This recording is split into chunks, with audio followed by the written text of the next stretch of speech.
Hola mi gente, cordial saludo para todos los seguidores de la página Alex Eléctrico. Aquí nos encontramos realizando mantenimiento de ventiladores. Una clienta me trajo este ventilador para que mirara por qué no le está encendiendo. Como pueden ver, están conectados y el ventilador no hace ningún tipo de gesto.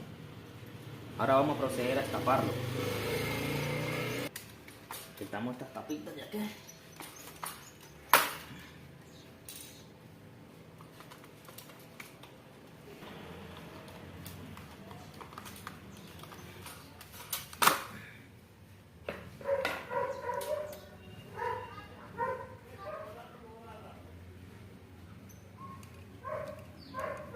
El ventilador no enciende.